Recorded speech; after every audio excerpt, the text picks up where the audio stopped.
Shalom, selamat pagi sahabat Yesus cinta Alkitab.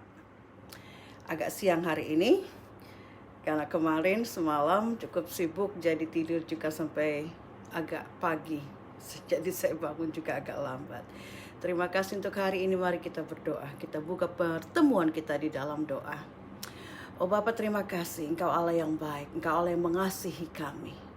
Apapun keadaan kami, Bapa, kami percaya Engkau ada bersama kami. Engkau menguatkan kami. Engkau memberikan jalan keluar bagi kami. Begitu banyak tantangan yang kami hadapi, Bapa. Tapi kami mau bersuka cita. Kami mau berharap hanya kepada Engkau. Roh Kudus, mari hadir di tengah pertemuan kami. Buka hati dan telinga kami untuk belajar dari firman-Mu. Di dalam nama Tuhan Yesus kami serahkan. Amin. Puji Tuhan. Mari kita dengarkan satu pujian sebelum kita masuk dalam pembacaan.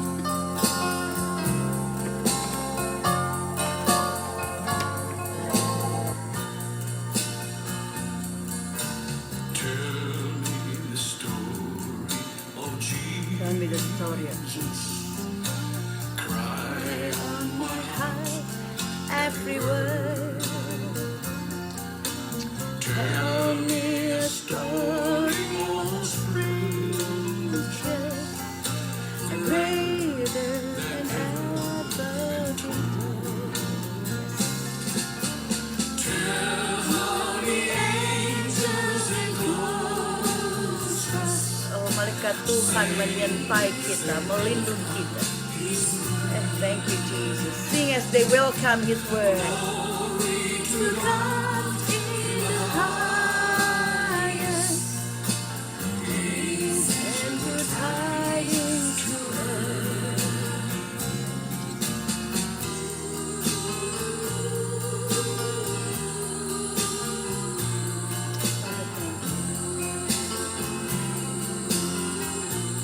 Oh, hallelujah.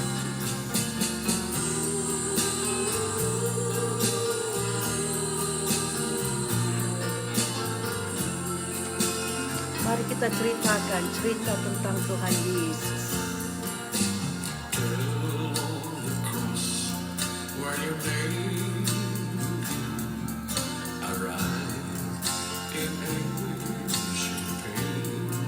Kita ceritakan tentang salib Yesus. Ceritakan tentang kematian Yesus, juga tentang kuburnya. Oh Jesus, you are good to us. Loving the story so tender, greater than ever I've seen. Lord, may I always remember, love paid a ransom for me. Kasih yang menebus kita dari segala dosa dan kesalahan kita. Kasih Yesus, kasih Yesus yang Dia nyatakan di dalam salibnya. Oh, haleluya. Puji Tuhan. Satu lagu yang menguatkan. Saudara, hari ini kita masuk dalam pembacaan Kejadian 29. Sudah masuk pada Kejadian 29 ayat 1 sampai 35. Kita baca Yakub di rumah Laban. Perikop pertama ini dari Kejadian pasal 29 ayat 1 sampai 30. Kemudian berangkatlah Yakub dari situ dan pergi ke negeri Bani Timur atau suku-suku di daerah timur.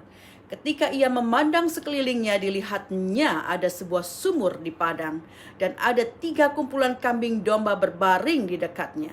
Sebab dari sumur itulah orang memberi minum kumpulan-kumpulan kambing domba itu. Adapun batu penutup sumur itu besar. Dan apabila segala kumpulan kambing itu digiring berkumpul ke sana, maka gembala-gembala menggulingkan batu itu dari mulut sumur. Lalu kambing domba itu diberi minum. Kemudian dikembalikannya lah batu itu lagi ke mulut sumur itu, ditutup lagi. Bertanyalah Yakub kepada mereka, saudara-saudara, dari manakah kamu ini? Jawab mereka, kami ini dari Haran. Lagi katanya kepada mereka, kenalkah kamu Laban cucu Nahor? Jawab mereka, kami kenal. Selanjutnya katanya kepada mereka, selamatkah ia? Jawab mereka, selamat. Tetapi lihat, itu datang anaknya perempuan Rahel dengan kambing dombanya. Lalu kata Yakub, hari masih siang, belum waktunya untuk mengumpulkan ternak. Berilah minum kambing dombamu itu, kemudian pergilah mengembalakannya lagi.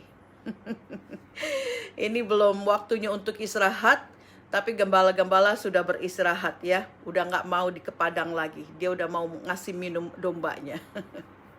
Dan ditegur sama Yakub karena dia tahu bagaimana mengembalakan domba yang baik. Selagi ia berkata-kata dengan mereka, datanglah Rahel dengan kambing domba ayahnya, sebab dialah yang mengembalakannya. Ketika Yakub melihat Rahel, anak Laban saudara ibunya, serta kambing domba Laban, ia datang mendekat lalu menggulingkan batu itu dari mulut sumur dan memberi minum kambing domba itu. Kemudian Yakub mencium Rahel serta menangis dengan suara keras. Lalu Yakub menceritakan kepada Rahel bahwa ia sanak saudara ayah Rahel dan anak Ribka. Maka berlarilah Rahel menceritakannya kepada ayahnya. Segera sesudah Laban mendengar kabar tentang Yakub, anak saudaranya itu, berlarilah ia menyongsong dia lalu mendekap dan mencium Yakub. Kemudian membawanya ke rumahnya. Maka Yakub menceritakan segala hal ihwalnya kepada Laban. Kata Laban kepadanya, sesungguhnya engkau sedarah sedaging dengan aku. Maka tinggallah Yakub padanya genap sebulan lamanya. Kemudian berkatalah Laban kepada Yakub, masakan karena engkau adalah sanak saudaraku, engkau bekerja padaku dengan cuma-cuma. Katakanlah kepadaku apa yang patut menjadi upahmu. Laban mempunyai 2 anak perempuan, yang tua namanya Lea dan yang lebih muda namanya Rahel. Lea tidak berseri matanya, tetapi Rahel itu elok sikapnya dan cantik parasnya. Yakub cinta kepada Rahel, sebab itu ia berkata, aku mau bekerja padamu 7 tahun lamanya untuk mendapat Rahel anakmu yang lebih muda itu. Sahut Laban, lebih baiklah ia kuberikan kepadamu daripada kepada orang lain, maka tinggallah padaku. Jadi bekerjalah Yakub 7 tahun lamanya untuk mendapatkan Rahel itu. Tetapi yang 7 tahun itu dianggapnya seperti beberapa hari saja karena cintanya kepada Rahel. Sesudah itu berkatalah Yakub kepada Laban, berikanlah kepadaku bakal istriku itu, sebab jangka waktuku telah genap, supaya aku akan kawin dengan dia. Lalu Laban mengundang semua orang di tempat itu dan mengadakan perjamuan. Tetapi pada waktu malam diambilnya Lea anaknya, lalu dibawanya kepada Yakub. Maka Yakub pun menghampiri dia di dalam malam yang gelap. Dan lagi pula Laban memberikan Silpa budaknya perempuan kepada Lea anaknya itu menjadi budaknya. Tetapi pada waktu pagi tampaklah bahwa dia itu Lea, bukan Rahel. Lalu berkatalah Yakub kepada Laban, apakah yang kau perbuat terhadap aku ini? Bukankah untuk mendapat Rahel aku bekerja kepadamu? Mengapa engkau menipu aku? Jawab Laban, tidak biasa orang berbuat demikian di tempat kami ini, mengawinkan adiknya lebih dulu daripada kakaknya. Genapilah dahulu 7 hari perkawinanmu dengan anakku ini. Kemudian anakku yang lain pun akan kuberikan kepadamu sebagai upah, asal engkau bekerja pula padaku 7 tahun lagi. Maka Yakub berbuat demikian, ia menggenapi ke-7 hari perkawinannya dengan Lea. Kemudian Laban memberikan kepadanya Rahel anaknya itu menjadi istrinya. Lagi pula Laban memberikan Bilha juga budak perempuannya kepada Rahel anaknya itu menjadi budaknya. Yakub menghampiri Rahel juga, malah ia lebih cinta kepada Rahel daripada kepada Lea. Demikianlah ia bekerja pula pada Laban 7 tahun lagi. Saudara, kita lihat Yakub menggulingkan batu yang berat yang menutup sumur untuk memberi minum kepada domba-domba yang digembalakan oleh Rahel. Di sini Rahel dikatakan adalah seorang pengembala wanita yang pertama dalam Alkitab. Kita selalu dengar bahwa penggembala itu laki-laki, dan baru kali ini kita dengar seorang pengembala kambing domba itu seorang wanita. Nah, apa yang dilakukan Yakub ini yaitu memberi minum ternak yang digembalakan oleh Rahel, mengingatkan kita juga akan apa yang telah dilakukan oleh Ribka. Kita ingat Ribka memberi minum kepada unta-untanya Abraham yang dibawa oleh hambanya Eliezer ketika Eliezer disuruh Abraham untuk mencari jodoh untuk Ishak. Jadi ada kesamaan situasi.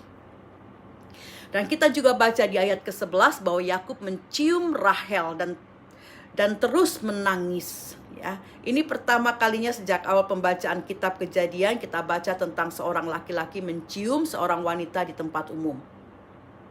Tetapi dikatakan ketika Yakub bertemu dengan Laban, Laban pun mencium Yakub. Saudara, Laban tinggal di Haran, di daerah Mesopotamia. Mesopotamia itu saya Google, dia berada di semenanjung Arab, ya. Dan menurut adat istiadat orang-orang di semenanjung Arab atau orang-orang Arab, ya, di daerah Arab, itu suatu hal yang biasa untuk seorang laki-laki, ya, atau suatu juga mungkin suatu budaya, seorang laki-laki mencium laki-laki lain. Biasanya mencium dia di pipi 3 kali, ya. 1, 2, 3 gitu ya, 3 kali ya. Nah itu biasa buat mereka. Tapi untuk mencium wanita di depan umum itu suatu yang tabu. Nah saudara, kita lihat dalam cerita ini tentang penipuan yang dilakukan Laban, paman Yakub kepada Yakub. Yakub jatuh cinta kepada Rahel. Dan Laban, pamannya, menyuruh Yakub untuk bekerja 7 tahun padanya. Dan Laban berjanji untuk memberikan Rahel kepadanya. Daripada dia memberikan Rahel kepada orang lain katanya. Dan 7 tahun itu Yakub lalui seperti beberapa hari saja. Orang kalau jatuh cinta begitu ya. 7 tahun kayak 7 hari. Karena dia cintanya yang sangat kepada Rahel. Tapi kemudian kita lihat Laban menipunya. Dia memberikan Lea untuk tidur dengan Yakub pada malam hari. Baru pada pagi harinya Yakub tahu bahwa yang tidur dengan dia adalah Lea, bukan Rahel. Yakub pasti kesel dan marah juga ya karena penipuan yang dilakukan oleh pamannya ini. Tetapi pamannya berbantah bahwa adat di tempat mereka tidak bisa mengawinkan adiknya lebih dulu sebelum kakaknya menikah. Jadi kakaknya harus dinikahkan dulu. Terus dia bilang, genapi perkawinanmu selama 7 hari dengan Lea dan baru akan kuberikan Rahel kepadamu asal engkau bekerja lagi padaku selama 7 tahun lagi. Saudara, angka 7. Kita sering dengar angka 7. Angka 7 adalah angka kegenapan dan angka kesempurnaan. Dalam minggu lalu kita baca di Matius tentang pengampunan yang Tuhan Yesus katakan. Berapa kali kami harus mengampuni Tuhan? 7 kali. Karena Petrus tahu 7 kali adalah angka kesempurnaan. Jadi dia sebut juga angka 7. 7 kali Tuhan Yesus. Tuhan Yesus bilang tidak, 70 kali 7. Masih ada angka 7-7-nya. Suatu yang sempurna. Suatu angka kegenapan. Terus juga pada awal-awal kitab Kejadian banyak disebutkan angka 7 ya. Pertama kali dimulai dengan penciptaan langit dan bumi dan Allah berhenti atau beristirahat pada hari yang ke-7. Jadi kita menemukan banyak angka 7 dalam Alkitab karena ini memang angka yang prominent gitu, yang bagus ya karena satu kegenapan janji, suatu kesempurnaan, angka kesempurnaan. Laban kemudian memberikan pembantu budak untuk Lea yang bernama Silpa. Karena Lea sudah dikawinkan, dia perlu seseorang yang membantu, maka dikasih Silpa kepada Lea. Dan seorang pembantu budak juga kepada Rahel yang bernama Bilha. Dikatakan bahwa Lea tidak berseri matanya juga. Nah ini saya baca dalam bahasa Inggris dikatakan Leah's eyes were delicate. Ya, matanya tidak berseri. Saya cari tahu kenapa ya. Apakah matanya juling atau matanya gimana gitu ya, atau something wrong with her eyes gitu, suatu yang tidak baik tentang matanya. Tetapi ketika saya gali lebih lanjut, kebanyakan komen mereka orang-orang atau dalam catatan kaki juga, ini bukan berarti dia juling atau gimana dengan matanya, tapi connection dengan keadaan Ribka, suatu yang opposite. Dikatakan Ribka itu cantik, ya. Penampilannya baik, penampilannya bagus, dan parasnya juga cantik. Nah, ini adalah mungkin suatu kiasan yang menyatakan kebalikan dari Rahel, keadaan Lea ini. Jadi mungkin Lea penampilannya atau parasnya biasa-biasa saja dibanding dengan Rahel begitu ya. Bukan berarti dia matanya juling karena dia bilang Lea tidak berseri matanya. Tidak berseri mungkin tidak cukup cantik. Biasa-biasa saja. Nah, kita lihat di sini kelicikan dari Laban. Kelicikan dan penipuan yang dilakukan Laban sepertinya adalah buah dari penipuan yang Yakub lakukan kepada Esau. Apa yang Yakub tabur dia tuai. Dia menipu Esau dan dia ditipu Laban. Kita teruskan dengan anak-anak Yakub. Pembacaan berikutnya, perikop berikutnya. Pasal ayat 31 sampai 35. Ketika Tuhan melihat bahwa Lea tidak dicintai, dibukanyalah kandungannya, tetapi Rahel mandul. Lea mengandung lalu melahirkan seorang anak laki-laki dan menamainya Ruben. Sebab katanya, sesungguhnya Tuhan telah memperhatikan kesengsaraanku. Sekarang tentulah aku akan dicintai oleh suamiku. Mengandung pula lah ia, lalu melahirkan seorang anak laki-laki. Maka ia berkata, sesungguhnya Tuhan telah mendengar bahwa aku tidak dicintai, lalu diberikannya pula anak ini kepadaku. Maka ia menamai anak itu Simeon. Mengandung pula lah ia, lalu melahirkan seorang anak laki-laki. Maka ia berkata, sekali ini suamiku akan lebih erat kepadaku, karena aku telah melahirkan 3 anak laki-laki baginya. Itulah sebabnya ia menamai anak itu Lewi. Mengandung pula lah ia, lalu melahirkan seorang anak laki-laki. Maka ia berkata, sekali ini aku bersyukur kepada Tuhan. Itulah sebabnya ia menamai anak itu Yehuda atau Judah dalam bahasa Inggris. Sesudah itu ia tidak melahirkan lagi. Yehuda ini akan menjadi bangsa yang besar, yang akan membawa keturunan kepada Yesus. Saudara, di ayat 30 dikatakan bahwa Yakub lebih cinta kepada Rahel daripada kepada Lea. Tuhan melihat kesedihan hati Lea yang tidak dicintai Yakub. Maka dibukanyalah kandungan Lea. Jadi dia melahirkan anak-anak, tetapi Rahel mandul. Ini wanita ketiga yang mandul sejak Sarah, istri Abraham ya. Yang pertama Sarah, lalu mantunya Ribka juga dia mandul. Nah sekarang Rahel, cucu mantunya Sarah. Ya, tapi kemudian kita tahu bahwa kemandulan mereka tidak untuk selamanya. Tuhan akhirnya membuka kandungan wanita-wanita ini. Dia melahirkan 4 anak laki-laki sebelum dia stop, tidak melahirkan lagi. Maksudnya stop melahirkan sampai pada ayat 35 ini. Ya, besok pada pasal 30 kita akan lihat kelanjutannya. Karena Lea masih akan melahirkan anak-anak yang lain.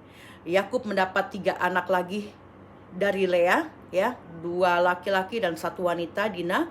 Dan Yakub juga akan mendapatkan 2 anak laki-laki dari pembantu Lea yaitu Silpa. 2 anak laki-laki dari pembantunya Rahel yaitu Bilha, dan 2 dari Rahel sendiri. Jadi ada 12 anak, 1 wanita, 13 dengan Dina. 4 anak laki-laki pertama yang dilahirkan Lea bagi Yakub adalah pertama Ruben. Lea menyatakan bahwa Allah telah memperhatikan sengsaranya. Dan sekarang suaminya Yakub akan mencintai dia. Itu harapannya. Yang kedua Simeon. Lea mengatakan bahwa Tuhan sudah mendengar kalau dia masih tidak dicintai oleh Yakub. Lalu Tuhan memberikan lagi anak laki-laki kepadanya. Tapi masih belum juga ya. Tuhan berikan lagi seorang anak laki-laki yang dikasih nama Lewi. Lea berharap kali ini Yakub akan melekat atau attach to her. Melekat kepadanya karena dia sudah berikan Yakub 3 anak laki-laki. Dan tapi lahir lagi anak keempat, Yehuda atau Judah. Lea mengatakan sekarang aku memuji Tuhan. Yehuda atau Judah berarti praise, pujian, atau to raise, atau to praise ya, memuji ya, atau juga to thank, mengucap syukur. Jadi Lea mengucap syukur karena itu anaknya diberi nama Yehuda atau Judah. Saudara, rema apa yang kita ambil dari pembacaan hari ini? Rema pertama, 7 tahun Yakub lalui seperti beberapa hari saja dikatakan karena cintanya pada Rahel. Ya saudara, kalau anak muda sedang jatuh cinta, setahun serasa sehari. Tidak terasa. Ini 7 tahun mungkin seperti 7 hari buat Yakub. Dia sabar menunggu. Dia giat melakukan pekerjaannya karena dia tahu reward atau upah yang akan dia dapat, yaitu seorang gadis yang dicintainya. Yakub sabar, hatinya bersuka cita melakukan pekerjaannya karena dia sudah ada target yang diincarnya. Dia sudah melihat hadiah, upah, reward yang akan dia dapat. Nah saudara, mari kita jatuh cinta kepada Yesus. Ketika kita jatuh cinta dengan Yesus, segala perintah-perintahnya, segala firman-Nya tidak akan terasa berat atau membebani kita. Karena kita sudah melihat janji dari upah yang akan kita terima. Yohanes 15 ayat 7 mengatakan, jika engkau tinggal di dalam aku dan firman-Ku tinggal di dalam kamu, mintalah apa saja yang kamu kehendaki dan kamu akan menerimanya atau mendapatkannya. Saudara, ada upah, ada janji. Kita akan menerima apa saja yang kita minta, asal kita tinggal di dalam Yesus dan firman-Nya. Itu yang barusan kita baca dari Yohanes 15 ayat 7. Saudara, it will be easy atau easier ya untuk tinggal di dalam firman Tuhan, melakukan segala firman Tuhan jika kita ada cinta kepada Yesus. Kalau kita mencintai Yesus, mencintai Dia seperti kekasih kita, berapa lama pun dan berapa berat pun beban pekerjaan yang harus kita tanggung, kita akan menjalaninya dengan kesabaran dan dengan hati yang bersuka cita. Karena kita tahu kekasih kita sedang menunggu. Dia sudah menunggu kita di seberang sana. Atau ada ilustrasi lain saudara, bukan cuma cinta sepasang kekasih yang bisa membuat seseorang berjuang dengan gigih untuk sampai ke garis finish mendapatkan kekasih atau pujaan hatinya. Contoh lain adalah seorang anak kecil yang dalam perlombaan lari misalnya ya, ketika orang tuanya berteriak menyemangati dia di ujung sana, anak ini akan berlari dengan sekuat tenaga untuk sampai ke garis finish. Anak ini ingin menjadi juara, supaya orang tuanya bangga pada dia. Bukan cuma untuk suatu hadiah, tapi untuk dihargai, untuk kebanggaan dia yang mau dia persembahkan kepada orang tuanya. Dan supaya orang tuanya juga bisa bangga kepada dia. Jadi sama dengan kita akan menjalani kehidupan kita di dunia ini dengan kegigihan, ketaatan, dan sukacita. Karena kita mau membuat Bapa kita di sorga bangga akan kita. Dan pada akhirnya dia akan berkata, well done my sons and my daughters. Ya, betapa bangganya kita ya kalau orang tua kita melakukan sesuatu dan mereka mengatakan well done, you good. Itu ya, kita rasanya bangga ya. Kalau engkau orang tua belum pernah mengatakan itu kepada anakmu, berikan semangat. Selalu berikan dia support ya. Bangga apa dengan hasil yang dia capai, even a little achievement ya, sesuatu yang kecil ya. Misalnya dia menggambar dan gambarannya bagus, praise them ya. Kasih pujian. Bangga akan anakmu, akan apa yang dia lakukan. Tanamkan rasa kepercayaan diri di dalam dia.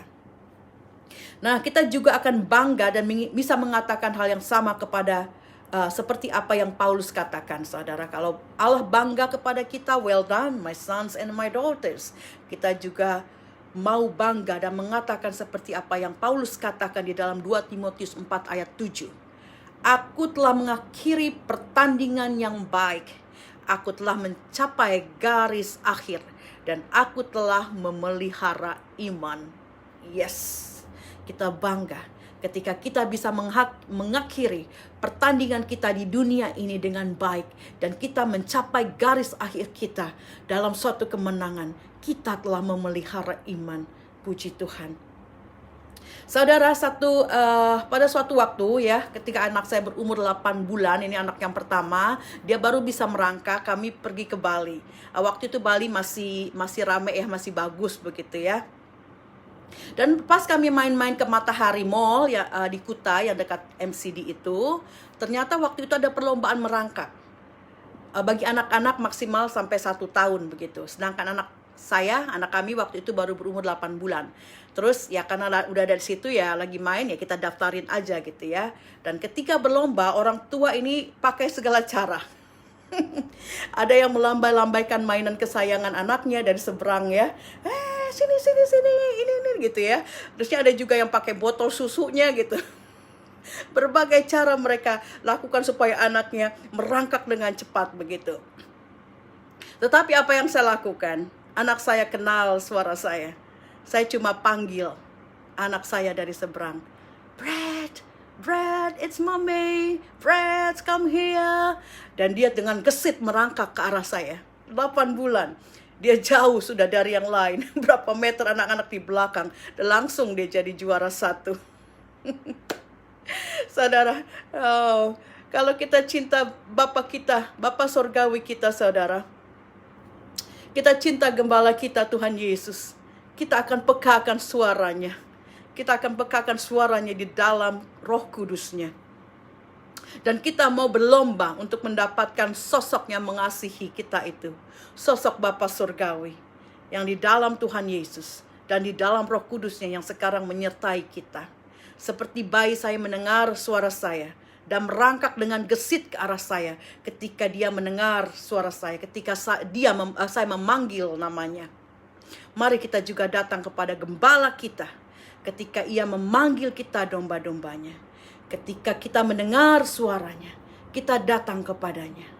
Ketika kita merasa lelah, ketika kita merasa letih, lesu, berbeban berat karena persoalan-persoalan dunia yang menghimpit kita. Apapun persoalan kita, mari kita bawa kepada Yesus. Cast our burden unto Jesus, for He cares for you. Kita serahkan segala beban kita kepada Yesus karena Dia peduli. Dia seperti orang tua yang peduli akan anak-anaknya, yang kasih akan anak-anaknya. Yang kedua, saudara, rema kedua, kelicikan dan penipuan yang dilakukan Laban adalah buah dari penipuan yang Yakub lakukan kepada Esau. Jadi saudara, seperti pepatah bilang, what goes around comes around. Segala action, perbuatan apapun atau kelakuan seseorang yang pada akhirnya akan menimpa dia juga sebagai konsekuensi dari perbuatannya itu. Atau di dalam Alkitab disebut dengan hukum tabur tuai. Contoh, saya menabur kebaikan, kemurahan hati, tetapi orang lain tidak jujur dan bahkan sering bohong dan menipu. Saya banyak bukti tentang ketidakbaikan, ketidakjujuran orang ini. Saya pernah tanya dia, tapi dia tetap berbohong dan menipu. Saya banyak, tapi dia juga mengelak ya ketika saya tanya dia. Atau kelihatan dia seperti marahan. Kalau orang sudah agak marahan, saya lebih baik ngalah aja lah ya. Daripada kita bertengkar, apalagi yang kita hadapi laki-laki dan laki-laki dari culture yang berbeda begitu ya. Ya, saya sebagai pendatang ya saya harus ya mengalah lah. Tapi saya percaya suatu saat ada teguran untuk orang ini. Dia akan kena batunya juga. Ini bukan berarti karena saya menyumpai dia ya. Saya tidak menyumpai orang ini, betapapun jahatnya orang itu, saya tidak akan pernah menyumpai. Tetapi karena apa yang dia tabur tidak baik, suatu saat dia pasti akan menuai yang tidak baik juga. Jadi saudara, kita harus hati-hati dengan setiap perkataan dan tindakan kita. Upah dosa itu bukan saja nanti ketika kita mati, kita masuk dalam api neraka. Ketika seseorang yang tidak taat akan Tuhan melakukan dosa, dia mati, bukan saja upahnya api neraka, ya. Tetapi setiap ketidakbaikan perkataan dan tindakan kita juga akan mendatangkan upah kematian semasa kita berada di dunia ini. Hukum tabur tuai itu akan terjadi. Engkau menabur yang tidak baik, yang jahat, yang merugikan orang lain, yang menyakiti orang lain dan lain-lain sebagainya, maka engkau akan menuai kematian juga. Kematian bidang ekonomi ya, atau ketidakdamai sejahteraan, ada sakit penyakit, kekurangan, kemiskinan, susah tidur, stres, depresi, keluarga berantakan, dan lain-lain sebagainya. Mari lakukan yang baik dan benar sesuai dengan firman Tuhan. Jangan lupa hukum tabur tuai. Apa yang engkau tabur, itu yang engkau tuai. Saudara, jangan menganggap hidup kita ini ya asal aja ya udahlah, nanti urusan nantilah gitu. Yang penting sekarang kita happy gitu, we do whatever we want to do gitu, kita lakukan apa yang kita mau. Saudara, saya lihat banyak orang yang suka pesta-pesta ya. Masih ada sampai zaman sekarang, it's okay pesta-pesta as long as tidak bukan sesuatu yang buruk begitu ya. Tapi jangan menganggap hidup tulus dan kudus di hadapan Tuhan atau di dalam Tuhan itu hidup yang membosankan atau tidak menyenangkan atau tidak fun. Nah, ini yang salah ya. Kita hidup di dalam Tuhan sesuai dengan firman Tuhan bukan berarti hidup kita itu boring, membosankan. Bukan berarti hidup kita itu tidak menyenangkan atau tidak memiliki fun. Anggapan ini salah besar, saudara. Kita yang mau hidup kudus tidak boleh party begitu? Saudara, kita bisa berpesta. Tapi berpesta di dalam Tuhan. Dengan lagu pujian dan penyembahan, dengan sorak-sorai, kami menari, bersukacita. Jauh daripada sukacita dari pesta-pesta dunia, saudara. Ya, saya tidak lagi mengikuti acara-acara yang tidak perlu, ya, atau undangan-undangan yang tidak perlu.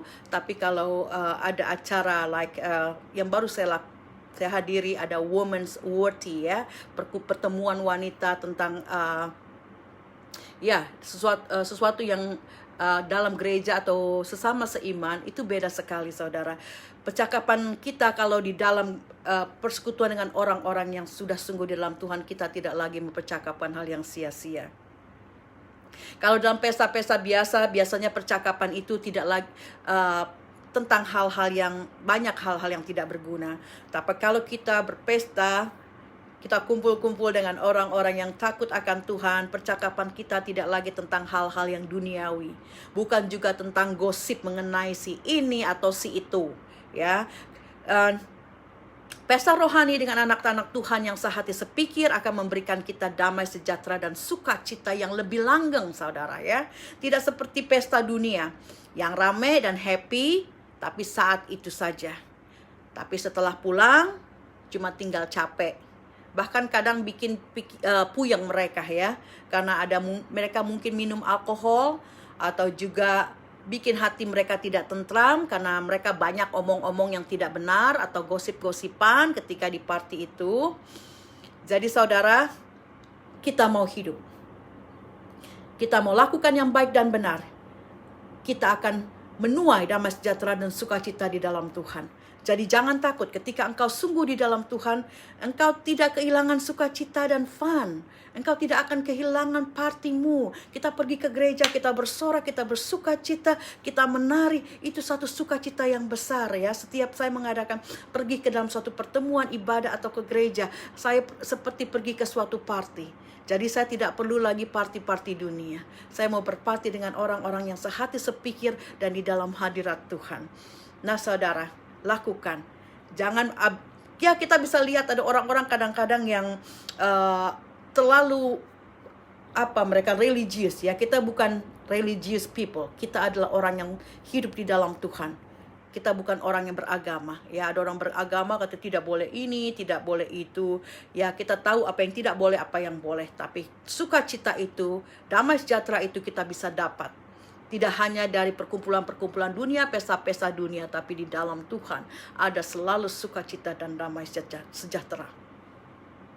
Yang ketiga, rema ketiga, saudara, Rahel adalah wanita ketiga yang mandul dari sejak Sarah, istri Abraham. Alkitab mencatat beberapa wanita-wanita yang mandul. Sampai di Kejadian pasal 29 ini, kita sudah menemukan 3 wanita yang mandul, yaitu Sarah, Ribka, dan Rahel atau Rachel. Mungkin ada perbedaan barrenness ya, kemandulan, dengan infertility atau ketidaksuburan. Nah sekarang ini ketidaksuburan atau infertility itu dapat atau mungkin bisa diobati secara medikal.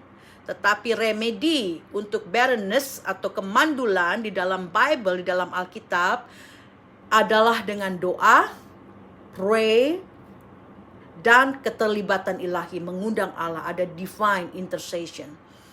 Ya, jadi di dalam Alkitab bentuk-bentuk dari fertility bentuk dari fertility atau kesuburan, bukan ketidaksuburan ya.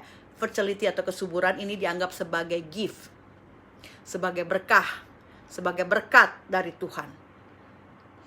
Dan kebalikannya, kalau tidak subur, tidak fertile, itu berarti ada kutuk.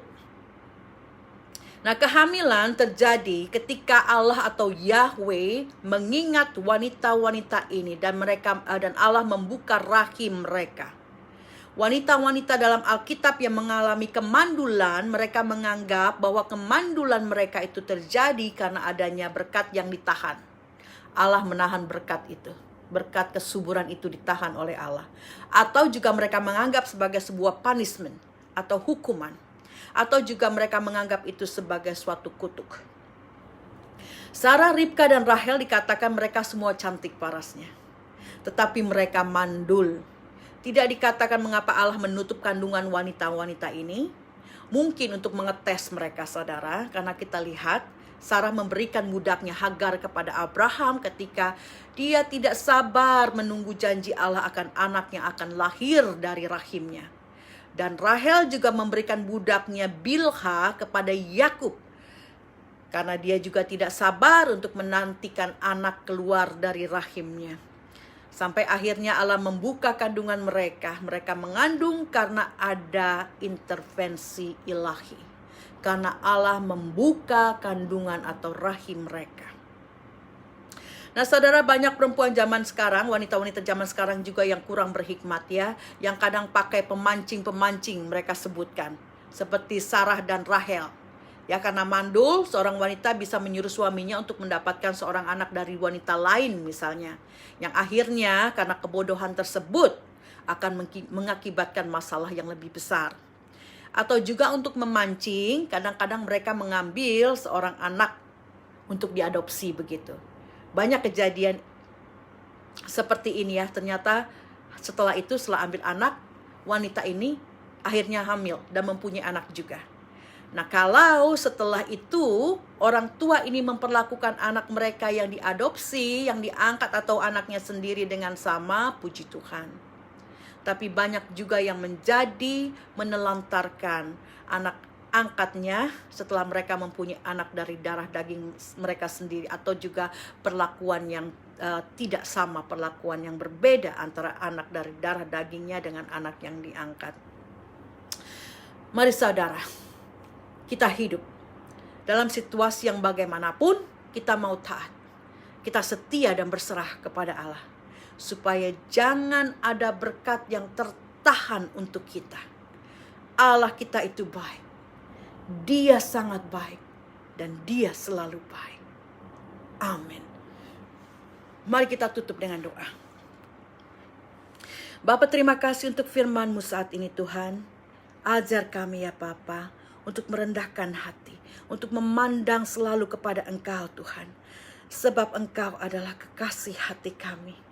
Hidup kami akan terasa lebih ringan Tuhan, bila kami menjalani hidup ini bersama dengan Engkau dan bersama dengan Roh Kudus-Mu yang selalu menyertai kami.